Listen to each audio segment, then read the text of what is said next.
ஓம் சிவய நம எனம சிவ மசிவயன வயநமசி நமச்சிவய. என் அன்பு மகர ராசி நண்பர்களுக்கும் தோழிகளுக்கும் பிள்ளைகளுக்கும் பெரியோர்களுக்கும் வணக்கம். இந்த வீடியோல மிக முக்கியமான 4 கிரகங்களை பத்தி பார்க்க போறோம். மொத்தம் 9 கிரகமாச்சு அப்படின்னு நீங்க கேட்கலாம். 9 கிரகமாக இருந்தாலும் நம்ம வாழ்க்கையில இந்த 4 கிரகங்களும் மிக மிக முக்கியமான தாக்கத்தை ஏற்படுத்தக்கூடியது. நம்ம பிறக்கும் போது கிரக அமைப்புகள் எப்படி வேணாலும் இருக்கலாம்.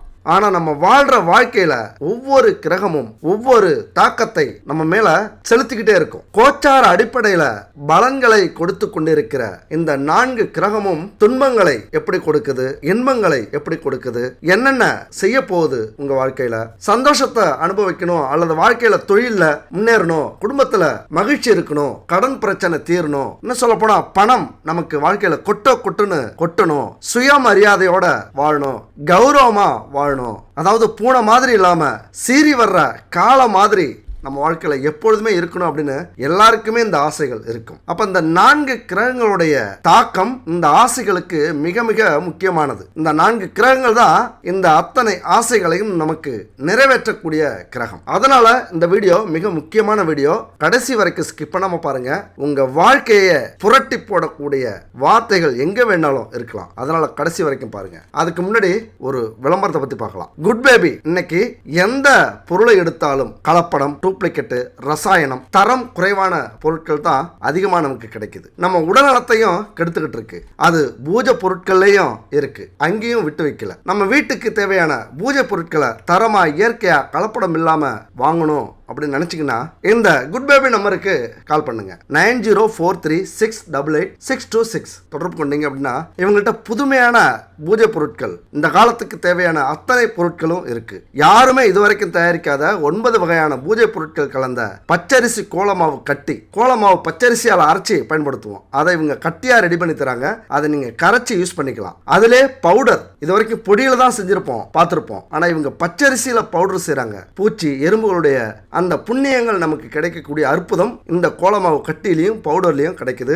சுத்தமான பச்சை கற்பூரம், சுத்தமான பசுமாட்டு நெய், செக்கில் அரைச்ச 5 எண்ணெய்கள் கலந்த பஞ்சதீப எண்ணெய், தீப எண்ணெய், அது மாதிரி நம்ம உணவுக்கு பயன்படுத்துற நல்லெண்ணெய், தேங்காய் எண்ணெய், கல்லெண்ணெய், இதெல்லாம் செக்கில் ஆட்டின எண்ணெய்களா இவங்கள்ட்ட இருக்கு. பசுமாட்டுல இருந்து எடுக்கப்பட்ட நெய், தயிர், பால், கோமியம், சாணம், இந்த 5 பொருட்களை வச்சு செய்யப்பட்ட பஞ்சகாவிய விளக்கு, பஞ்சகாவிய சாம்பிராணி, பஞ்சகாவிய அகர்பத்திகள், இதெல்லாம் இவங்கள்ட்ட கிடைக்குது. அது மட்டும் இல்ல, இயற்கையான தானியங்களை வச்சு செய்யற லட்டு, இட்லி பொடி, கருவேப்பிலை, இந்த மாதிரியான உணவுப் பொருட்களும் கிடைக்குது.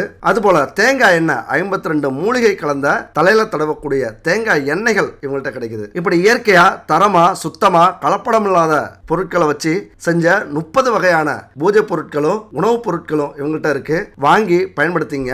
கண்டிப்பா உங்களுக்கு இந்த தகவல் பயனுள்ளதா இருக்கும். வாங்கி தரத்தை அனுபவிங்க, ஆரோக்கியத்தை மெயின்டைன் பண்ணுங்க. சரி, நம்ம எப்பொழுதுமே சனி பெயர்ச்சி, ராகு கேது பெயர்ச்சி, குரு பெயர்ச்சி, இந்த பெயர்ச்சிகள்லாம் வரும்போது ரொம்ப பயப்படுறோம். ஏன் பயப்படுறோம் அப்படின்னா, நல்லது செய்யலனாலும் பரவாயில்ல, கஷ்டங்களையும் துன்பங்களையும் துரோகங்களையும் செஞ்சு விட்டு போகாம இருந்தா சரி அப்படின்னு பயப்படுறோம். ஆனா நம்ம ஒண்ணு புரிஞ்சுக்கணும். இந்த பயிற்சிகள் எல்லாமே கோள்களுடைய சாரத்தை அடிப்படையாக கொண்டு பயணிக்கக்கூடியது. அதாவது சந்திரன் ஒரு நாள் கணக்குல பயணிக்கும், சூரியன், செவ்வாய், புதன், சுக்கிரன் இதெல்லாமே 1 மாத கணக்குல பயணிக்கும். இந்த கிரகங்கள் நம்ம வாழ்க்கையில பெரிய மாற்றத்தை ஏற்படுத்தாது. ஏன்னா 1 மாசம் தான், அதனால டக்குன்னு கடந்துரும். அதே நேரத்துல பெரிய மாற்றங்களை நம்ம வாழ்க்கையிலையும் மனசுலையும் தாக்கத்தை ஏற்படுத்தக்கூடிய இந்த 4 கிரகங்கள் எதுனா சனி, ராகு, கேது, குரு, இந்த 4 கிரகங்களும் வருட கணக்கா நம்ம ராசியில இருக்கும். அடுத்த ராசியில இருந்தா கூட அதனுடைய தாக்கமும் நமக்கு பிரதிபலிக்கும். அதனாலதான் நம்ம எல்லாருமே இந்த பயிற்சிகளை பார்த்து பயப்படுறோம். ஆனா நம்ம ஏன் பயப்படணும்? பயப்பட வேண்டிய அவசியமே இல்லை.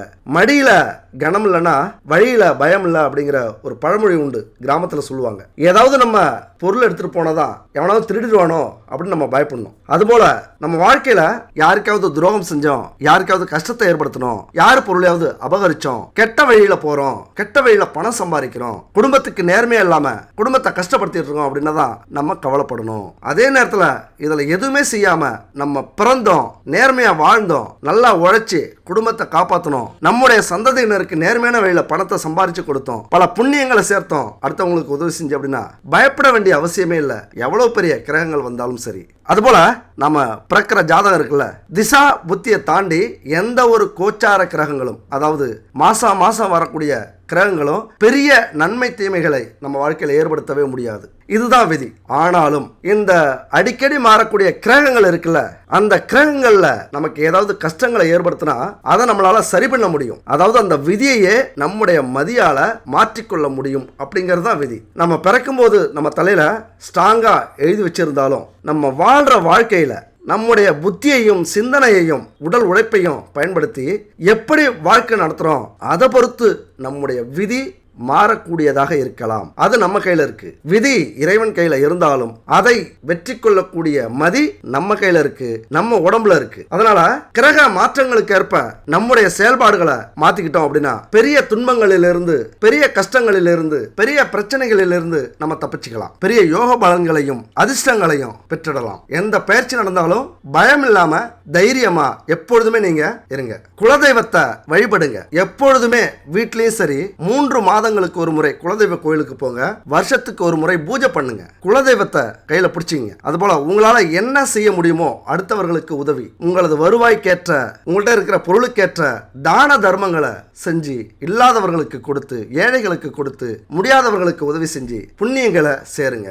அடுத்தவங்களுக்கு துன்பம், துரோகம், புறம் பேசுறது இது எல்லாமே உங்க வாழ்க்கையில எப்பொழுதுமே வச்சுக்காதீங்க. அடுத்தவங்களுடைய பொருள், சொத்து, துணை, அதாவது கணவனையோ மனைவியையோ பறிக்கிறது கிரகங்களை பொறுத்த வரைக்கும் இது பெரிய பாவ செயல். அது மட்டும் இல்ல, புறம் பேசுவது அதை விட பெரும் பாவ செயல். புறம் பேசுவது அப்படின்னா ஒருத்தரை பத்தி தப்பா பரப்புறது, ஒருத்தவங்களை பத்தி புரளி சொல்லி அவங்களையும் அவங்களுடைய குடும்பத்தையும் கெடுக்கிறது, பெரும் பிரச்சனை உருவாகி பிரிவை ஏற்படுத்துறது. இது மிகப்பெரிய பாவ செயல் அப்படின்னு கர்மா சொல்லுது. எப்படி கர்மா சொல்லுது அப்படின்னா, ஒரு குட்டி கதை சொல்றேன் இதுக்காக. ஒரு ஊர்ல ஒரு ராஜா இருந்தாராம். அவர் ஒரு போர்ல வெற்றி பெற்று ஊர்ல தானம் செய்யறார் மக்களுக்கு. அப்ப சமைச்சுக்கிட்டு இருக்கும்போது ஒரு பருந்து அந்த நேரத்துல ஒரு பாம்பை கவ்விக்கிட்டு இறைக்காக மேல பறக்குது. அந்த பாம்பிலிருந்து ஒரு துளி விஷம் அந்த உணவுல விழுந்துருது சாம்பார்ல. அப்ப உணவுல விழுந்து அதை சாப்பிட்ட மக்களுக்கு உடல்நிலை சரியில்லாம ஒரு 100 பேர் கிட்டத்தட்ட செத்துறாங்க. மற்றவங்கெல்லாம் மருத்துவரை பார்த்து சரி பண்ணிக்கிறாங்க. இப்ப சித்திரகுப்தன் குழம்புறாரு, இந்த பாவ கணக்கை யார் மேல சுமத்துறது, யார் கணக்குல எழுதுறது, இந்த பாவத்தை மன்னர் பேர்ல எழுதுறதா, தர்மம் செய்யணுங்கிற நல்லெண்ணத்துல தான் சாப்பாடு செஞ்சார், அவர் மேல குத்தல்ல. அந்த பருந்து இறைக்காக தான் பாம்பை தூக்கிட்டு போகுது, அது மேலேயும் குத்தல்ல. பாம்பினுடைய விஷம் அதுவா இறங்குது, அது வேணும்னேவும் அந்த சாப்பாட்டுல போடல. யாரு மேல இந்த பாவ கணக்கை எழுதுறது அப்படிங்கிறது குழப்பம் சித்திரகுப்தனுக்கு வந்துருச்சு. உடனே சிவனை பார்க்க போறாரு. எனக்கு குழப்பமா இருக்கு சிவபெருமானே அப்படிங்கிறார். பொறுத்திரு சித்திரகுப்தா, ஒரு ஜீவன் வரும் அப்படிங்கிறார். காலங்கள் போகுது. அந்த மன்னருடைய வீதி முனையில ஒரு அம்மா பூ வித்துக்கிட்டு இருக்கு. அப்ப நிறைய பேர் அந்த அம்மாவை பார்த்து மன்னருடைய தர்மம் செய்யற இடம் எங்க இருக்கு அப்படின்னு கேட்கறாங்க. அதுக்கு அந்த அம்மா சொல்லுது, அப்பா சாப்பாடு வேற எங்கேயாவது போய் சாப்பிடுங்க, அங்க போய் சாப்பிடாதீங்க. வரவங்க எல்லாம் மன்னர் விஷம் வச்சு கொள்றாராம். இப்போ கூட 100 பேர் இறந்துருக்காங்க, மக்கள் செத்துட்டாங்க விஷம் வச்சு, அதனால வேற எங்கேயாவது போய் சாப்பிடுங்கப்பா அப்படிங்கிறாரு. இதை கேட்டு பயந்து அவங்களும் போயிடுறாங்க. இப்படியே காலங்கள் ஓடுது.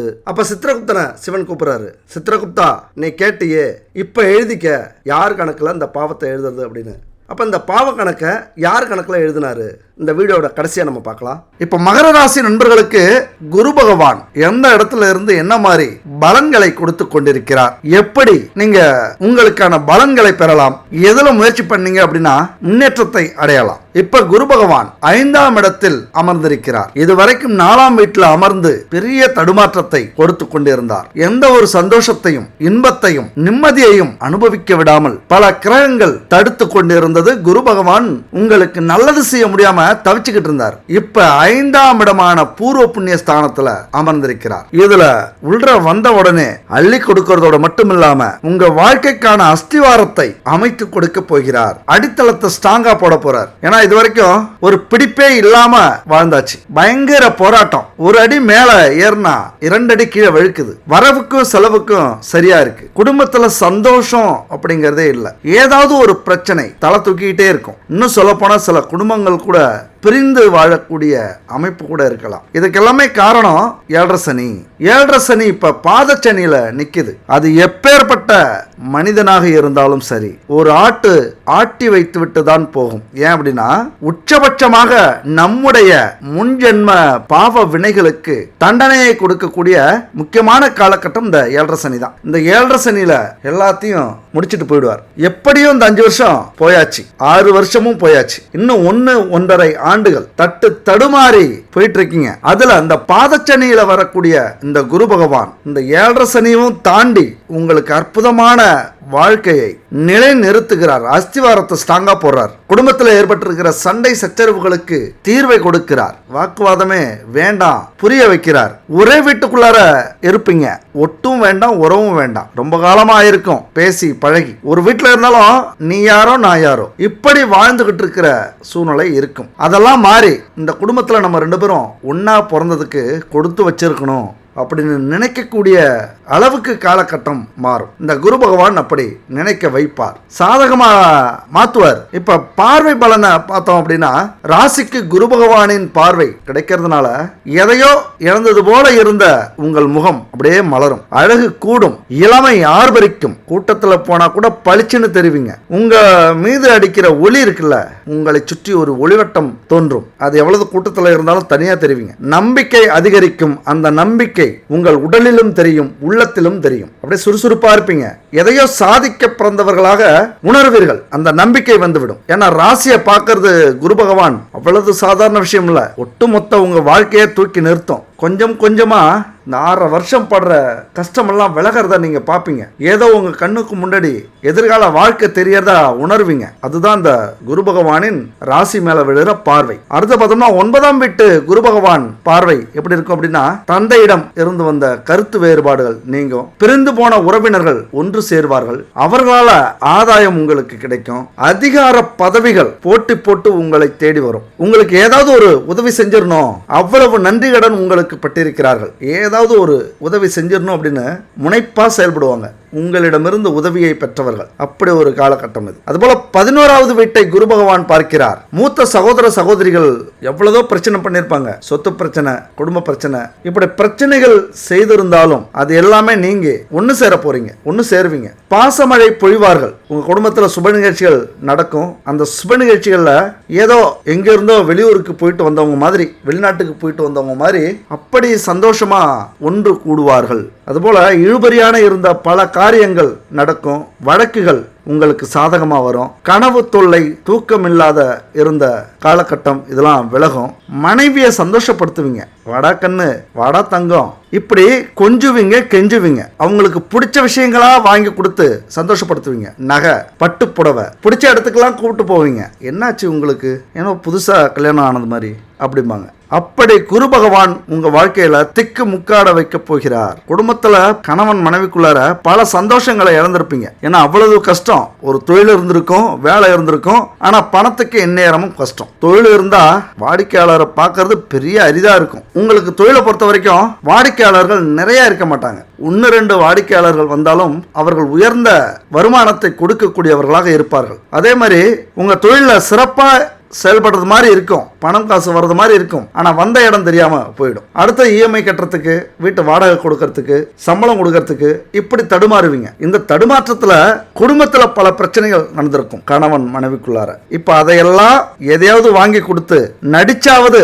கணவன் ஒருத்தன் இருக்கேன், மனைவின்னு ஒருத்தர் இருக்கா, இதை நீங்க இப்ப எடுத்து காட்டுவீங்க. உங்களது துணைக்கு பாசமழையா பொழிவீங்க. இல்லற சுகம் இனிக்கும். தாம்பத்திய வாழ்க்கை அற்புதமா இருக்கும். ஏன்னா குரு பகவான் 11வது வீட்டை பார்க்கறது சிறப்பான பலன்களை கொடுக்கும். பல போராட்டங்களுக்கு மத்தியில், சனி பகவானின் பாதச்சனிக்கு மத்தியில, பல கஷ்டங்களுக்கு மத்தியில இது மாதிரியான வாழ்க்கையில இனிமையான விஷயங்கள்லாம் குடும்பத்தில் நடக்கும். அடுத்து பார்த்தோம்னா ராகு கேது எப்படி இருக்காங்க அப்படின்னா, ராகு பகவான் சுகஸ்தானத்துல இருந்து தைரிய வீரியஸ்தானத்துக்கு மாறுகிறார். கேது பகவான் தொழில் ஸ்தானத்துல இருந்து பாக்கியஸ்தானத்துக்கு மாறுகிறார். 4ல இருந்துகிட்டு தேவையற்ற மனக்கசப்புகள், வீண் விவாதம், வாக்குவாதம், சண்டைகள், தேவையில்லாத பிரச்சனைகள், உடல்ல பிரச்சனை, இப்படி பல விதங்கள்ல பாடாப்படுத்திக்கிட்டு இருந்த ராகு இப்ப 3வது வீட்டில் வந்து அமர்ந்து கொண்டு ஓரளவுக்கு உங்க வாழ்க்கைய ஒரு எதிர்பார்ப்போடு வாழ வைக்கிறார். எதிர்பார்ப்பு அப்படின்னா நமக்குன்னு ஒரு எதிர்காலம் இருக்கா அப்படின்னு சோர்ந்து போகிற நேரத்துல, ஐயா உங்களுக்குன்னு எதிர்காலம் என்ன, ஒரு சொகுசான வாழ்க்கை இருக்கு, சொகுசான பங்களா கட்டுவீங்க, சொகுசான காரு, சொகுசான இடம், நிலம், வெளிநாட்டுக்கெல்லாம் போய் சுற்றுலாக்கு போக போறீங்க, உங்க பிள்ளை குட்டிங்கெல்லாம் சந்தோஷமா வாழ போறாங்க அப்படிங்கிற கனவை காண வைக்கிற, அப்படி ஒரு ஆசையை ஊட்டுகிற, அப்படி ஒரு ஏக்கத்தை கொடுக்கிற ராகு பகவான் இப்ப உங்களுக்குன்னு ஒரு எதிர்காலத்தை காட்டப் போகிறார். முடிஞ்ச வரைக்கும் வெற்றியை கொடுக்க முயற்சி செய்கிறார். நீங்க முயற்சி பண்ணீங்க அப்படின்னா கண்டிப்பா வெற்றி கிடைத்துவிடும், தடைகள் விலகும். அதுபோல தினமும் யாராவது ஒரு ஆள் வீட்டுக்கு வந்துகிட்டே இருப்பாங்க. யாரு? கடன் கொடுத்தவர்கள். தாங்க முடியாது அவர்கள் தொல்லை, அது உங்களுக்கு தொல்லை, அவருக்கு கஷ்டம். ஏண்டாப்பா இந்த ஆள்கிட்ட கொடுத்தோம் அப்படி தலையில அடிச்சுக்கிட்டு வருவார். ஏதோ அசலாவது கிடைச்சா தேவலாமே அப்படின்னு வந்திருப்பாங்க. இப்பெல்லாம் அவங்க வர்றதுக்கு முன்னாடி நீங்க போன் போட்டு சொல்லிடுவீங்க, ஐயா வராதிங்க, இன்னும் 2 நாள் நானே வரேன், வீட்டுக்கு பணம் எடுத்துட்டு வரேன் அப்படின்னு சொல்லுவீங்க. அப்ப அவங்க சந்தோஷப்பட்டுருவாங்க. கடன் கொடுத்தவர்கள் சந்தோஷப்படுகிற காலகட்டம் வரப்போகுது. பரவாயில்லையே, கொஞ்சம் லேட் பண்ணாலும் முழுசா கொடுத்துட்டாங்களே, மெச்சிக்கக்கூடிய காலகட்டம். அதுபோல குடும்பத்துல, வேலையில, தொழில கூட இருக்கிறவங்க எல்லாரும் கொஞ்சம் அந்யோன்யமா, கொஞ்சம் பாசமா பழக ஆரம்பிச்சிருவாங்க. அதனால உங்களுக்கு பல லாபங்கள் கிடைக்கும். குழந்தை பாக்கியம் இல்லாதவர்களுக்கெல்லாம் இந்த காலகட்டத்தில் குழந்தை கண்டிப்பா உண்டு. நல்ல வேலை கிடைக்கும். வேலை இல்லாதவங்களுக்கு சுபகாரியங்கள் நடக்க ஆரம்பிக்கும். வெளிநாடு போக விருப்பப்படுறவங்க கண்டிப்பா போகலாம், முயற்சி பண்ணுங்க. வீட்டில் யாருக்காவது உடம்பு சரியில்லைன்னா சரியாகும். பாதியில நின்று போன வேலைகள் எல்லாம் இனிமே தொடங்கும். வேலையை முடிச்சிருவீங்க. ஏன்னா பூர்வ புண்ணிய ஸ்தானத்துக்கு கேது பகவான் வருகிறார். தைரிய வீரிய ஸ்தானத்துல ராகு பகவான் இருக்கிறார். அப்ப எல்லாமே சுறுசுறுப்பா போகும். கொஞ்சம் தைரியமா இருப்பீங்க. உடம்புல ஒரு வீரம் இருக்கும். எதையும் சாதிக்கலாங்கிற ஒரு தைரியம், ஒரு வீரம் வந்துடும். எதுக்குமே கலங்க மாட்டீங்க. மகர ராசி அப்படின்னா சனி பகவான் அதிபதி. அதே நேரத்துல சோர்ந்து சோர்ந்து போகிறது உங்களுடைய கொஞ்சம் பலவீனம். எங்க போனாலும் போய் உட்காரலாமான்னு நினைப்பீங்க, எங்க போனாலும் போய் படுக்கலாமான்னு நினைப்பீங்க, கொஞ்சம் மலைப்பா யோசிப்பீங்க, எப்படா இந்த விஷயத்தை ஆரம்பிச்சு எப்படி முடிக்க போறோம் அப்படின்னு. ஆனா ஒரு ஓரத்துல கண்டிப்பா ஆரம்பிச்சுதான் ஆகணும், கண்டிப்பா முடிச்சுதான் ஆகணும், இந்த விஷயத்துல நம்ம சாதிச்சே ஆகணும் அப்படின்னு முடிவு பண்ணிடுவீங்க. அந்த ஒரு எதிர்பார்ப்பு இருக்குல்ல, அந்த எதிர்பார்ப்பை உருவாக்குபவர் இந்த ராகு பகவான். அடுத்தது கேது பகவான் எங்க இருக்கார் அப்படின்னா பாக்கியஸ்தானத்துல இருக்கார். நிறைய சோதனைகள் இதுவரைக்கும் அவர் கொடுத்திருந்தாலும் இப்போ உங்களுக்கு பாக்கியத்தை ஏற்படுத்த போகிறார். பணி சுமை குறையும், தொழில லாபம் கொஞ்சம் கொஞ்சமா அதிகமாக ஆரம்பிக்கும், பட்ட அவமானங்கள் எல்லாம் விலகும், சகோதரர்கள் சகோதரிகள் பக்கபலமாக இருப்பார்கள். அதுபோல கேதுவுக்கு குரு பார்வை கிடைக்குது, சுபத்துவம் அடையுது. கேது பாவக்கிரகமாக இருந்தாலும் இப்ப குருவின் பார்வை கிடைக்கிறதுனால அவர் சுபக்கிரகமாக மாறி உங்களுக்கு நல்ல பலன்களை கொடுக்க போகிறார். பல மடங்கு கொடுப்பார். இங்க ராகு பகவானும் கேது பகவானும் ஒரு கிரகத்தை ஆக்கிரமிச்சிட்டாங்க அப்படின்னா அந்த கிரகத்தை விட 100 மடங்கு அதிகமாக இவங்க செயல்படுவாங்க. அப்ப கேது பகவான் அப்படி செயல்படும் போது எல்லா விஷயத்திலையும் பல மடங்கு அதிக பலனை உங்களுக்கு கொடுப்பார்கள். நான் பல டைம் சொல்லிட்டேன், எப்பொழுதுமே நீங்க முயற்சி பண்ணிட்டு சொல்லுங்க. நேரம், காலம், இடம் இதெல்லாம் பார்த்து நீங்க முயற்சி பண்ணுங்க. முயற்சி பண்ணாம ஜாதகத்தில் இப்படி சொல்லிட்டீங்களே ஆனா எந்த ஒரு மாற்றமும் இல்லையே அப்படின்னு தயவு செஞ்சு சொல்லாதீங்க. உங்களை நீங்க பரிசோதிச்சு பாருங்க, ஏன் நடக்கல, எங்க கோட்டை விட்டோம் யோசிக்கலாம். யோசிச்சிங்கன்னா நிறைய உங்களுக்கு லிஸ்ட் கிடைக்கும். செஞ்ச தப்பு என்ன, செஞ்ச சரி என்ன, இதுக்கு மேலே இதை செய்யக்கூடாது, இதுக்கு மேலே இதை செய்யலாம், இதனால தான் நமக்கு வாய்ப்பு மிஸ் ஆச்சு, இதனால தான் நம்ம ஜெயிக்க முடியல, இதனால தான் தோத்துக்கிட்டே இருக்கோம், இதனால தான் கடன் பிரச்சனை, இதனால தான் குடும்ப பிரச்சனை, இதனால தான் வேலை கிடைக்கல, இதனால தான் தொழில நஷ்டம் அப்படின்னு யோசிக்க யோசிக்க நிறைய விஷயங்கள் உங்களுக்கு புலப்படும். அப்போ நீங்கள் அதை சரி பண்ண ஆரம்பிச்சிருங்க, சரி பண்ணிக்கலாம். அதை விட்டுட்டு இப்படிலாம் பலன் இருக்குன்னு சொன்னீங்களே ஆனால் எதுவும் மாறலன்னு மட்டும் சொல்லாதீங்க. ஏன் அப்படின்னா இப்படி ஜாதகத்தில் இருக்குன்னு சொல்கிறோம் ஆனால் இப்படிலாம் நடந்துரும்னு சொல்ல வரல. அதை நீங்கள் புரிஞ்சுக்கணும். அது நடக்கும், இது நடக்கும் அப்படின்னாலும் இப்படிலாம் இருக்கு, அதை நம்ம தான் நடத்தணும் அல்லது நம்மளுடைய முயற்சியால தான் அது நடக்கணும் அப்படின்னு நீங்க புரிஞ்சுக்கணும். அப்ப கேதுவும் ராகுவும் சரியான இடத்துல தான் இருக்காங்க. உங்களால மாற்றத்தை ஏற்படுத்த முடியல உங்க வாழ்க்கையில் அப்படின்னா இப்ப நீங்க தான் யோசிக்கணும், ஏன் முடியல அப்படின்ட்டு. அதுபோல சனி பகவான் இதுவரைக்கும் மகர ராசியிலேயே சஞ்சரித்து வந்த சனி பகவான் ஜென்ம சனியாக இருந்தார். ஜென்ம சனி அப்படின்னா எல்லாத்தையும் அனுபவிச்சிருப்பீங்க. சனி பகவானால் அனைத்தையும் அனுபவித்து வந்திருப்பீர்கள். கோர்ட்டு கேஸு, வெளிநாடு, உள்ளூர்ல பகை, நம்மளவங்க துரோகம் செய்யறது, உயிர் நண்பர்கள் விலகிறது, குடும்பத்துல பிரச்சனை, கடன் பிரச்சனை, ஒவ்வொரு மாசமும் ஒவ்வொரு கடனுக்கு வட்டி கட்டியாகணும், எல்லாத்தையும் அடகு வச்சிருப்பீங்க, அதுக்கு வட்டி கட்டிட்டு இருப்பீங்க, தலையை பிச்சுக்கிட்டு இருக்கிற ஒரு காலகட்டம். அதை எல்லாமே சனி பகவான் கொடுத்திருக்கிறார். ஏன்னா எப்பொழுதுமே நம்ம சொன்னது மாதிரி எல்லாத்தையும் சேர்த்து வச்சு இந்த 7.5 சனியில வாங்கிடுவார். 7.5 சனியில மட்டும்தான் அந்த தண்டனையை கொடுக்க முடியும் அப்படிங்கிறது மாதிரி மொத்தத்தையும் இந்த 7.5 வருஷத்துல போட்டு படுத்தி எடுத்துருவார். அப்படிப்பட்ட கஷ்டத்துல இப்ப நிக்கிறது எங்க, பாதச்சனியில நிக்கிறீங்க நான் சொன்ன மாதிரி. அப்ப ஜென்ம சனியை விட்டு பாத சனிக்கு வந்திருக்கிறார், கும்பராசிக்கு போயிட்டார். அப்ப கொஞ்சம் கொஞ்சமா என்னன்னா விலக ஆரம்பிக்கும், பிரச்சனைகள் விலக ஆரம்பிக்கும், உணர்வீங்க. கண்டிப்பா ஒரு படி மேல உங்க தொழிலையோ வேலையிலையோ வருமானத்திலேயோ கொஞ்சம் முன்னேற்றம் இருக்கிறத நீங்க உணர்வீங்க. ஏன்னா சுத்தமா முடங்கி கிடந்த உங்களுக்கு கொஞ்சம் வெளியில வரக்கூடிய தைரியத்தையும் துணிச்சலையும் அதற்கான வேலைகளையும் இப்ப கொடுக்கிறார் சனி பகவான். கொஞ்சம் கொஞ்சமா இருந்த பிரச்சனைகள் நீங்கும். மகர ராசி நண்பர்களுடைய புத்தி சாதுரியத்தால பல விஷயங்களை நம்ப வச்சிருப்பீங்க. நம்பிக்கைக்கு பாத்திரமா இருந்துகிட்டு இருப்பீங்க. எப்படியும் கடனை கொடுத்துருவாப்பா, எப்படியும் கடனை கொடுத்துருவார்ப்பா, அவரு எப்படியும் அந்த பிரச்சனையை தீர்த்து வச்சிருவார் அப்படிங்கிற நம்பிக்கை உங்க மேல இன்னும் இருந்துகிட்டே இருக்கும். இந்த கௌரவத்தை அப்படியே மெயின்டைன் பண்ணிக்கிட்டே இருப்பீங்க. எப்படி இவர்கிட்ட போய் சண்டை பிடிக்கிறது அப்படின்னு நிறைய பேர் கொஞ்சம் ஒதுங்கியே இருப்பாங்க. சரி வந்துடும், கொஞ்சம் டீசென்டான ஆளு தான், ஏதோ அவருடைய போதாத காலம், கெட்ட நேரம் கொஞ்சம் தள்ளி போகுது, வந்துடும் அப்படின்னு இந்த ஒரு கௌரவத்தையே மெயின்டைன் பண்ணிக்கிட்டு இருக்கிற காலகட்டம் இந்த காலகட்டம். உங்க வேலை, தொழில், வருமானம், நீங்க ஆசைப்பட்ட துறை எதுவுமே அசைஞ்சிருக்காது. இதுக்கு முன்னாடிலாம் கொஞ்சம் கூட ஒரு படி கூட முன்னேற்றம் கண்டிருக்காது. இப்ப கொஞ்சம் நவுறது மாதிரி உங்களுக்கு தோணும். ஆனா நவுறது மாதிரி தோணும். அந்த நம்பிக்கை வந்திருக்கும். அப்ப இந்த நம்பிக்கை வந்தாலே அந்த நம்பிக்கையாலே நகர ஆரம்பிச்சிடும். அப்ப இந்த 7.5 சனி கொஞ்சம் நவுற பல நல்ல விஷயங்கள் நடக்க ஆரம்பிக்கும். அந்த சூழல் உருவாகும். சனி பகவான் 7.5 வருஷம் இருந்தாலும் போகும்போது இந்த 7.5 வருஷம் நீங்க எப்படி இருந்தீங்களோ அதுக்கேற்றது மாதிரி அள்ளி கொடுத்துட்டு தான் போவார். கடைசி பாகத்தில் இருக்கார். அது மட்டும் இல்ல, சனி பகவான் ராசிக்கு 2ஆம் வீடான தனம், குடும்ப, வாக்குஸ்தானத்துல சஞ்சரிக்கிறார். அதுவும் ஆட்சி பெற்று விளங்குகிறார். அப்ப என்னன்னா செல்வங்களை நிர்ணயிக்கும். கன்ஃபார்ம் பண்ணும். செல்வம் வரும், பணம், பொருள், நகை இதெல்லாம் கண்டிப்பா உங்களுக்கு உண்டு. அதுபோல மனை வாங்குவீங்க, வாகனங்கள் வாங்குற யோகம். பழசு எப்பொழுது வாங்காதீங்க, புதுசு வாங்குவீங்க. பழைய வாகனங்கள் வாங்கும்போது இன்னும் 1.5 வருஷம் தான், 1 வருஷம் தான் இருக்கு. அப்ப பெரிய செலவு வச்சிரும். ஒரு 7 வருஷத்துக்கு முன்னாடி வாங்கியிருக்கீங்க அப்படின்னா பரவாயில்ல, 7 வருஷம் ஓட்டு விட்டுடலாம். 7.5 சனி முடிகிற நேரத்தில் பழைய வாகனம் வாங்கும்போது அத்தனையும் வேஸ்ட் ஆயிடும். அதனால வாங்குறதா இருந்தா புதுசா வாங்குங்க, நன்மை கொடுக்கும், பெரிய செலவு வைக்காது. அதுபோல சனியின் 3ஆம் பார்வை 4ஆம் இடமான தாயார் சுகஸ்தானத்தை பார்க்கிறார். அதனால தாயின் உடல் ஆரோக்கியத்தை கொஞ்சம் கவனம் செலுத்துங்க. ஏதாவது உடம்பு சரியில்லை உங்களுக்கு அப்படின்னா மருத்துவமனையை போய் பாருங்க, மருத்துவரை போய் பாருங்க. இதுவரைக்கும் கஷ்ட காலங்கள் இருந்தது, சுகத்தை அனுபவிக்கவே இல்லை. குடும்பத்தில் இல்லற வாழ்க்கை அப்படிங்கிறது நிறைய பேருக்கு இருக்காது. அதுல சுகம் கெட்டு போயிருக்கும். சுகம் அப்படின்னா என்னன்னே தெரியாம இருந்திருப்பீங்க. அந்த விஷயத்துல நீங்க நேர்மையா இருந்திருந்தீங்க, அது எதுவாக இருந்தாலும் சரி. சுகம் அப்படின்னா எல்லா விஷயத்தையும் நம்ம பொருத்தி பார்க்கலாம். எல்லா இடத்துலையும் ஒரு சுகம் இருக்கும். குடும்பத்தில் இருக்கும், வேலையில் இருக்கும், தொழிலில் இருக்கும், வெளிநாட்டில் இருக்கும் சுகம், அரசியலில் இருக்கும், அரசு துறையில் இருக்கும். இப்படி அத்தனை விஷயத்துல இந்த சுகம்ங்கிற விஷயத்த நீங்க பொருத்தி பார்த்துருக்கலாம். ஒரு நியாயமா இருந்திருந்தீங்க அப்படின்னா அந்த சுகம் இப்ப பல மடங்கு உங்களுக்கு கிடைக்க ஆரம்பிக்கும். எல்லாத்துலயும் கிடைக்கும். ஏன்னா சனி பகவான் நாங்க பார்வை இடுகிறார். அவர் பார்த்தாலே நான் சொன்ன மாதிரி ஒரு பஞ்சாயத்து வைக்கிறார் அப்படின்னு அர்த்தம். உங்க பக்கம் நியாயம் இருந்தது, உங்களுக்கு உங்க சந்தோஷத்தை திருடிட்டாங்க, உங்க சுகத்தை கெடுத்துட்டாங்க அப்படின்னா அதை திருப்பி கொடுப்பார். உங்கள்ட்ட இருந்து யாரு புடுங்கினாங்களோ அவங்களுக்கு சரியான பதிலடி கொடுத்து அதை திருப்பி உங்களுக்கு கொடுக்கக்கூடிய வலிமை உள்ளவர் சனி பகவான். அதுபோல மாணவர்கள் முழு கவனம் செலுத்தணும் படிப்புல. இல்லைன்னா அந்த சோர்வு, நம்ம எல்லாம் படிச்சு பாஸ் பண்ண முடியுமாங்கிற ஒரு சோர்வு இருந்துகிட்டே இருக்கும். ஏன்னா நடக்கிறது 7.5 சனி. முயற்சி பண்ணினீங்க அப்படின்னா சரியான படிப்பு படிச்சு ஒரு பெரிய முன்னேற்றத்துக்கு வரலாம். அடுத்தது 7ஆம் பார்வையாக 8ஆம் வீடான ஆயுள் துஸ்தானத்தை பார்க்கிறார். அப்ப 8ஆம் இடத்தை பொதுவாகவே பார்த்தா ஆயுள், உடல்நல பாதிப்பு அல்லது எங்கே இருந்தாலும் நம்ம எச்சரிக்கையா இருக்கணுங்கிற உணர்வு இதெல்லாம் இருக்குங்கிறது விதி. ஆனா இந்த பயிற்சியானது இப்ப நடந்திருக்கிற இந்த அமைப்பானது உங்கள் ராசி அதிபதி ராசி ஆட்சி பெற்று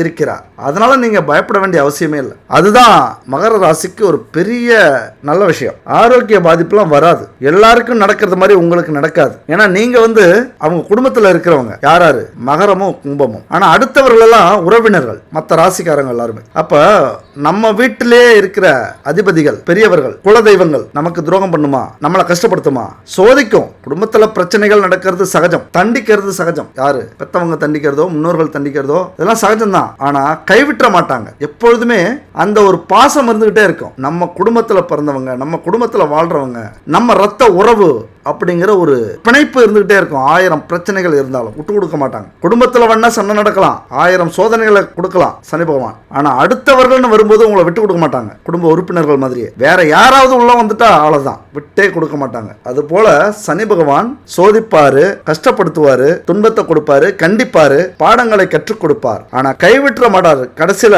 தொலைந்து போன்னு மட்டும் சொல்லிடவே மாட்டார். அப்படியே மொத்தமா தாங்கி பிடிப்பார். அப்படித்தான் இந்த 8ஆம் வீடான ஆயுள் துஸ்தானத்தை பார்க்கிற சனி பகவான் உங்களுக்கு ஆரோக்கிய பாதிப்பை கொடுக்க மாட்டார். உங்கள் வீட்டு அதிபதி உங்களை கைவிட மாட்டார். உடல்நல பிரச்சனைகள் இருந்தாலும் சரியாகும். நீங்க ஆயுளை பத்தி கவலைப்பட வேண்டிய அவசியமே இல்லை. எப்படி உங்களை காப்பாற்றிடுவார். அடுத்தது 10ஆம் பார்வையாக ராசிக்கு 11ஆம் வீடான லாபஸ்தானத்தை பார்க்கிறார். அப்போ உங்களுடைய தொழில் வாழ்க்கை மிக சிறப்பா இருக்கும். தொழில் சார்ந்த முயற்சிகள் சூப்பரா இருக்கும். புதிய முயற்சிகள் செய்யலாம், அடிச்சு நொறுக்கலாம். இதுக்கு மேல யாருக்குமே கேட்க வேண்டியதில்லை. சிங்கம் இறங்கிடுச்சு அப்படிங்கிறது மாதிரி துணிஞ்சு இறங்கலாம் தொழில வேலையில. நான் கடைசி கட்டம் அள்ளி கொடுக்க போகிறார். இந்த வாய்ப்பை மிஸ் பண்ணாதீங்க மகர ராசி நண்பர்களும் தோழிகளும். தொழிலை விரிவாக்குவீங்க. வேலையில நல்லா இந்த நேரத்தில் கஷ்டப்படுறது மாதிரி காட்டிக்கிங்க. கஷ்டப்படுங்க. நல்லா உயர் அதிகாரிகளுக்கு எல்லாம் உண்மையா இருங்க, நேர்மையா இருங்க. இந்த சனி பகவான் போறதுக்குள்ள உங்களை அப்படியே தூக்கி நிறுத்திட்டு போவார். உயர் அதிகாரிகளுக்கு நேர்மையா இருந்தீங்க அப்படின்னா அந்த இடத்துக்கே உங்களை அமர வச்சுட்டு போயிடுவார். அவங்கள வேற இடத்துக்கோ இல்ல இறக்கிட்டோ போயிடுவார். உங்களை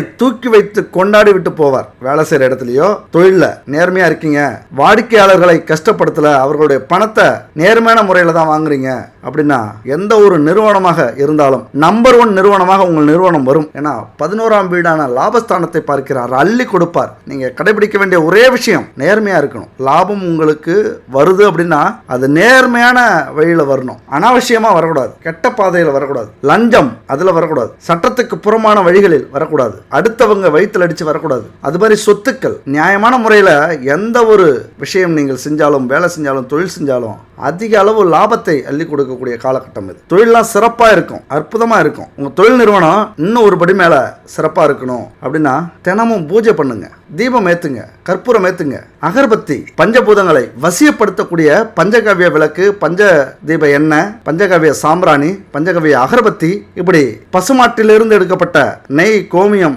சாணம், பால், தயிர் இதிலிருந்து செய்யப்பட்ட பஞ்சகவ்ய பொருட்கள்லாம் இருக்கு. அதை வாங்கி தீபம் ஏற்றுங்க, தூபம் ஏற்றுங்க, கற்பூரம் ஏத்துங்க. தொழில் நிறுவனத்துல சிறப்பா இருக்கும். பஞ்சபூதங்களும் உங்களுக்கு வசியமாகும், உங்களுக்கு அருளை கொடுக்கும். இந்த பொருள்லாம் எங்க வாங்குறது தெரியல அப்படின்னா அந்த ஸ்கிரீன்ல இருக்கிற நம்பரை கனெக்ட் பண்ணுங்க. நம்ம குட் பேபி அவங்கள்ட்ட வாங்கி பயன்படுத்துங்க. சுத்தமான தரமான கலப்படம் இல்லாத பொருளா பூஜை பொருட்கள் நிறைய வச்சிருக்காங்க. அது மாதிரி உணவுப் பொருட்கள் வச்சிருக்காங்க. நம்பரை கான்டாக்ட் பண்ணுங்க. வாட்ஸ்அப்ல கேட்லாக் பாருங்க, பயன்படுத்திக்கோங்க. பரிகாரம் நம்ம வாழ்க்கையில முக்கியமா அப்படின்னு கேட்டா 100% முக்கியமானது. ஏன்னா நாம தெரிந்தோ தெரியாமலோ செய்த குற்றங்கள், பாவங்கள், தவறுகள் நிறைய இருக்கும்.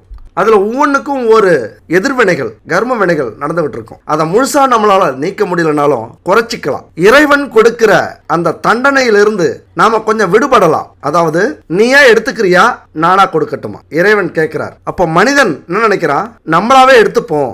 அந்த வலிய, அந்த கஷ்டங்களை, தன்னையே வருத்திக்கிற அந்த துன்பத்தை நம்மளாவே எடுத்துப்போம். அது போல எடுத்துக்கிறது தான் இந்த நேர்த்திக்கடன், பரிகாரம், பாத யாத்திரைகள், கிரிவலம், உண்ணாவிரதம், இப்படி அவங்களே கஷ்டப்படுத்திக்கிறது தான் பரிகாரங்கள். அப்ப இறைவன் கொடுக்கிற தண்டனையிலிருந்து மீளணும் அப்படின்னா இது மாதிரியான பரிகாரங்களை நம்ம செஞ்சு நம்மளே நம்ம வருத்திக்கிட்டோம் அப்படின்னா, அதாவது தன்னை வருத்தி கொள்ளாத எந்த ஒரு பரிகாரமும் அதிகமா வெற்றியாகாது, அதிக பலனை கொடுக்காது. ஏன்னா அந்த துன்பத்திலிருந்து நம்ம மீளணும் அப்படின்னா அதற்கு இணையான துன்பங்களை நம்ம பெற்றுவிட வேண்டும். அது நம்மளா அந்த துன்பத்தை அடைஞ்சுக்கணும். இறைவன் கொடுத்தால் மிக கொடுமையாக இருக்கும். எப்படி?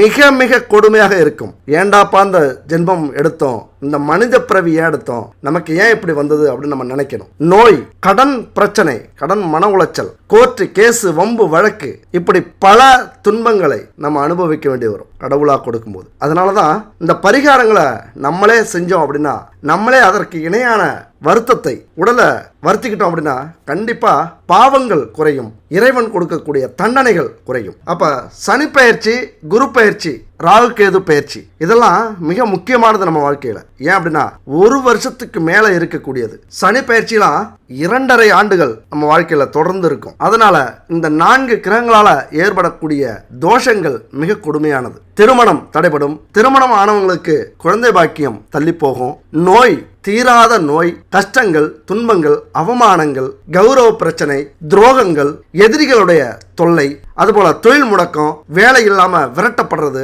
இப்படி பல துன்பங்களுக்கு ஆளாவும் நம்ம. அப்ப அந்த தோஷத்துக்கான பரிகாரமாக இந்த தோஷத்தை நீக்கக்கூடிய பரிகார ஸ்தலங்கள் இருக்கு. அங்க போய் வழிபட்டாலே பல கஷ்டங்கள் நமக்கு நீங்கும். அந்த பிரச்சனையிலிருந்து நம்ம விடுபடலாம். வழக்கமா வீட்டுல விளக்கேத்தி, கற்பூரம் ஏத்தி, அகர்பத்தி, சாம்பிராணி தூவி நம்ம கும்பிடுறது ஒரு பக்கம் இருந்தாலும், இது என்னைக்குமே வாழ்க்கையில பிரச்சனை இருக்கிறவங்க இதெல்லாம் வீட்டில் என்னைக்குமே செய்யுங்க. இதுக்கு பல நன்மைகள் உண்டு. மனம் நிம்மதி பெறும். எதிர்வினைகள், கெட்ட சக்திகள், கெட்ட எண்ணங்கள் இதெல்லாமே நம்ம வீட்டில இருந்து போகணும் அப்படின்னா எப்பொழுதுமே தீப தூபங்கள் நம்ம வீட்டில் நடைபெற்று கொண்டே இருக்கணும். அதுபோல பிரதோஷ காலத்துல குடும்பத்தோட கோவிலுக்கு போயிட்டு வாங்க, சிவாலயங்களுக்கு. ஏன்னா அங்க நவ கிரகங்கள் சிலை இருக்கும், அதை சுத்தி வாங்க. அதுபோல கருப்பு உளுந்து தானம் கொடுக்கலாம், எள்ளு கொள்ளு தானம் கொடுக்கலாம். இந்த 4 கிரகங்களுக்கும் இது ரொம்ப நல்லது. அப்ப இந்த காலத்துல நம்மளால எள்ளு கொள்ளு தானம் கொடுக்க முடியல, இந்த காலத்துல அதெல்லாம் சாத்தியமா அப்படின்னா அதுக்கு இன்னொரு வழி இருக்கு. லட்டுகள், எள்ளால செஞ்ச கொள்ளால செஞ்ச உருண்டைகள், இதை கொண்டு போய் நம்ம வயசானவங்களுக்கும் குழந்தைகளுக்கும் கொடுக்கும்போது அந்த பரிகாரங்கள் நிவர்த்தி ஆகும். இந்த பரிகாரத்தை எடுத்துங்க, சூப்பரான பரிகாரம். இந்த லட்டை வச்சு நான் அந்த பரிகாரத்தை சொல்றேன், நல்லா கேட்டுங்க. எவ்வளவு பிரச்சனை இருந்தாலும் அதை தீர்க்கக்கூடிய வலிமை இந்த பரிகாரத்துக்கு உண்டு. அதாவது குரு, சனி, ராகு, கேது இந்த பரிகார ஸ்தலங்களுக்கு போகணும். நீங்க காரைக்கால் மாவட்டம் திருநள்ளாறு சனி பரிகார தலம், இதுக்கு ஒரு நாள் போங்க. அதுபோல தஞ்சாவூர் மாவட்டத்தில் இருக்கிற தென்குடி திட்டை குரு ஸ்தலம், இதுக்கு ஒரு நாள் போங்க. அதுபோல கும்பகோணம் மயிலாடுதுறையில் இருக்கிற திருநாகேஸ்வரம் ராகு கேது கோவில், இதுக்கு ஒரு நாள் போங்க. ஸ்ரீ காளகஸ்தி ஆந்திர மாநிலத்தில் இருக்கிற ராகு கேது ஸ்தலம், இதுக்கு ஒரு நாள் போங்க. போகும்போது என்ன பண்றீங்க, சனி கோவிலுக்கு போறீங்க அப்படின்னா 108 எள்ளு உருண்டை, குரு கோவிலுக்கு போகும்போது 108 மஞ்சள் பூந்தி உருண்டை, அதுபோல ராகு கேது கோவிலுக்கு போறீங்க அப்படின்னா 108 கருப்பு உளுந்து உருண்டை, 108 கொள்ளு உருண்டை, இதை ரெண்டையும் எடுத்துட்டு போங்க. எந்த கோவிலுக்கு வேணாலும் போகலாம். ஏன்னா ராகு கேது 2 பிரபலமான கோவில். திருநாகேஸ்வரத்தில் இருக்கிற கோவிலும் சரி, ஸ்ரீ காளகஸ்தி ஆந்திர மாநிலத்தில் இருக்கிற அந்த கோவிலுக்கும் சரி, ஏதாவது ஒரு கோவிலுக்கு போகலாம். இந்த 3 கோவில்லையும் இந்த உருண்டையை, எள்ளுருண்டை, பூந்தி உருண்டை, கருப்பு உளுந்து உருண்டை, கொள்ளுருண்டை, இந்த 4 உருண்டைகளையும் செஞ்சுட்டு போய் கோவிலில் இருக்கிற வயசானவங்களுக்கு, ஏழைகளுக்கு, குழந்தைகளுக்கு கொடுங்க. உங்களால் செய்ய முடியல அப்படின்னா இந்த நம்பருக்கு கான்டாக்ட் பண்ணுங்க. முன்னாடியே சொன்னோம், 90 43 68 86 26 இந்த நம்பருக்கு கான்டாக்ட் பண்ணி உங்களுக்கு எந்த உருண்டை வேணும்னாலும் சரி, பூந்தி உருண்டை, எள்ளு உருண்டை, நவதானியங்களோட உருண்டை இவங்க செஞ்சு தராங்க. எத்தனை ஆர்டர் கொடுத்தாலும் சரி இவங்கள்ட்ட ஆர்டர் கொடுங்க. தரமானதா, சுத்தமானதா, கலப்படம் இல்லாம இயற்கையான தானியங்களை வச்சு இவங்க செஞ்சு தராங்க. அது மட்டும் இல்ல, பூஜை பொருட்களும் இவங்கள்ட்ட இருக்கு, கேட்டு வாங்கிக்கிங்க. இதை எடுத்துட்டு போய் அங்க உள்ளவங்கள்ட்ட கொடுத்து அங்க இருக்கிற குரு பகவான், சனி பகவான், ராகு கேதுக்களை மனசார வேண்டிக்கிட்டு வாங்க. இந்த லட்டு தானம் அப்படிங்கிறது உங்க வாழ்க்கையில மிகப்பெரிய மாற்றத்தை ஏற்படுத்தக்கூடியது. ஒரு டைம் செஞ்சு பாருங்க. இந்த 4 கோவில்களுக்கும் 108 உருண்டைகள் நான் சொன்ன மாதிரி எடுத்துட்டு போய் செஞ்சு பாருங்க. எம்பெருமான் சிவபெருமான் எழுந்தருளி இருக்கிற தலங்கள் இது எல்லாமே. நீங்க போய் வழிபட்டோம்னா சகல தோஷங்களும் விலகும் அப்படிங்கிறது ஐதீகம். எந்த தோஷத்தால ஏற்படக்கூடிய பாதிப்புகளும் நீங்கும், இறையருள் கைகூடும், இன்னல்கள் நீங்கும். அதனால இந்த பரிகாரத்தை நம்பிக்கையோட செய்யுங்க. அடுத்தது நம்ம அந்த கதைக்கு வருவோம். முன்னாடி சொன்னோம்ல, இந்த பாவத்தை யார் கணக்குல எழுதுறதுன்னு சித்திரகுப்தன் கேட்டாரு. அதுக்கு சிவன் பொறுத்திருக்க சொன்னாரு. உடனே இப்ப கூப்பிடுறாரு, சித்திரகுப்தா யார் கணக்குல இந்த பாவ கணக்கு எழுதுறது அப்படின்னு கேட்டீங்களா, 100 பேர் இறந்த பாவ கணக்க இப்ப அந்த பூக்காரி பேர்ல எழுதிக்கோ அப்படிங்கிறார். உடனே சித்திரகுப்தன் ஷாக் ஆகுறார். ஏன் அவங்க பேர்ல எழுதணும், அவங்களுக்கு தான் கணக்கு சரியா இருக்கே, அவங்க எதுவும் பாவங்கள் செய்யாம இருக்காங்களே. இல்ல, இப்ப செஞ்சிட்டாங்க. புறம் பேசி விட்டார்கள், பழி சுமத்தி விட்டார்கள். அந்த மன்னன் தான் விஷம் வச்சு மக்களை கொன்னாரு அப்படிங்கிற பழியை சுமத்திட்டாங்க. அதனால 4 பேர் அந்த மன்னன் கொடுக்கிற தானத்தை சாப்பிடாம போயிட்டாங்க. அந்த தானங்களால மன்னருக்கு கிடைக்கக்கூடிய புண்ணியங்கள் கிடைக்காம போயிடுச்சு. அதனால இந்த பூக்காரி மேல அந்த பாவ கணக்கை எழுதிவிடு அப்படிங்கிறாரு சித்திரகுப்தர். அதனாலதான் நம்ம வாழ்க்கையில எப்பொழுதுமே யாரை பத்தியும் கவலைப்படக்கூடாது, மற்றவங்களுக்கு பயந்தும் வாழக்கூடாது. யாரு எப்படி வேணாலும் வாழட்டும், அவர்களுக்கு விதிக்கப்பட்ட விதி அது, கர்மா பார்த்துக்கும். மற்றவங்களுக்கு நம்மளால செய்ய வேண்டியது என்ன தெரியுமா, உதவி மட்டும்தான். வாழ்ற வாழ்க்கையில நாம் அடுத்தவர்களுக்கு உதவி செய்யறோம் அப்படின்னா பிரபஞ்சம் தானே நமக்கு அடுத்தவங்களை உதவி செய்ய வைக்கும். அதனால சந்தர்ப்பம் கிடைக்கும் போதெல்லாம் உதவிகளை செய்யுங்க, தானங்களை செய்யுங்க. எந்த ஒரு பலனையும் எதிர்பார்க்காம செய்யுங்க. அதுவே உயர்ந்த செயல். இது மாதிரி செய்யும் போது நம்ம வாழ்க்கையில ஒரு மன நிறைவும் மகிழ்ச்சியும் உண்டாகும் பாருங்க. அதுக்கு இணை ஈடு எதுவுமே இல்லை. அதை விட்டுட்டு எதுக்கு அடுத்தவங்களை கவனிக்கணும்? யார் எப்படி இருந்தா நமக்கு என்ன, கர்மா பார்த்துக்கும். எவ்வளதோ குற்றம் செய்தவன் நல்லா இருப்பான், அவன் நல்லா இருக்கிறானே, அவனுக்கு கர்ம கடன் எழுதப்பட்டு விட்டாச்சு, கண்டிப்பா அதை அனுபவிப்பான். நமது கடந்த காலம் நிகழ்காலத்தை தீர்மானிக்கிறது, நிகழ்காலம் எதிர்காலத்தை தீர்மானிக்கிறது. எவருக்கும் தம்முடைய விருப்பம் போல வாழ இறைவன் அனுமதி கொடுத்திருக்கிறார். வாழ்ற வரைக்கும் அடுத்தவர்களுக்கு உதவியாக இருப்போம் அப்படின்னு மட்டும் நம்ம தீர்மானிக்கிறது முக்கியம். அதனால அச்சப்பட வேண்டாம். இந்த கிரகம் அதை செஞ்சிருமோ, அந்த கிரகம் இதை செஞ்சிருமோ அப்படின்னு. அப்ப கர்ம வினைகள் படி நடக்கக்கூடிய இந்த வாழ்க்கையில போர்க்களத்துல சீறி வர்ற காளைகள் மாதிரி நம்ம எந்த துன்பங்களாக இருந்தாலும் நம்மளை அடக்கி ஆள முடியாது. நம்ம முடிவு செஞ்சோம்னா நம்ம தான் அடக்கி ஆளணும். அதனாலதான் மற்றவங்களுக்கு பயந்து மற்றவர்களை பார்த்து வாழ வேண்டிய அவசியமும் இல்லை நமக்கு. அவனுக்காக அப்படி வாழ்ந்து, இவனுக்காக அப்படி பேசி, அவனுக்காக அப்படி நடந்து, இவனுக்காக இப்படி நடிச்சு சப்பா முடியல. நமக்கு உதவி தேவைப்படுற நேரத்துல ஒருத்தனும் வரமாட்டான், ஒருத்தனும் இருக்க மாட்டான், எல்லாம் காண போயிடணும். அதனால தான் இந்த பிரபஞ்சத்தை புரிஞ்சுக்கிட்டா, நாம யாருன்னு தெரிஞ்சுக்கிட்டா, நம்ம கிட்ட இருந்து பயம் போயிட்டா, புதுசா நம்பிக்கை பிறந்துட்டா, இந்த பூமியில எனக்கு ராஜாவானா வாழுற, எதுவும் இல்லைன்னாலும் ஆளுற, ரகிட ரகிட ரகிட ஹே ரகிட ரகிட ரகிடன்னு போயிட்டே இருக்கலாம். இந்த கடவுள் நமக்காக 24 மணி நேரத்தை கொடுத்திருக்கிறார்.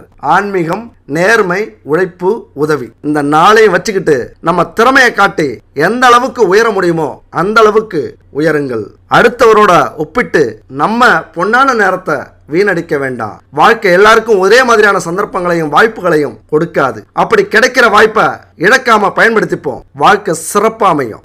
சரியான சந்தர்ப்பத்துல சரியான வாய்ப்பு கிடைச்சா நம்மளும் கோடீஸ்வரன் தான். யாருக்கு தெரியும், ஒரு நல்ல வாய்ப்பு நம்ம வாழ்க்கையை புரட்டி போடலாம். அதுக்காக காத்திருப்போம். அது பக்கத்துல தான் இருக்கு, பக்கத்துல இருக்கும். உங்க வாழ்க்கை ஒரு நாள் உங்களுக்கு பிடிச்சது மாதிரி மாறும். நீங்களும் கோடீஸ்வரனா மாறுவீங்க, புகழ் அடைவீங்க. அது வரைக்கும் காத்திருக்க பழகுங்கள்.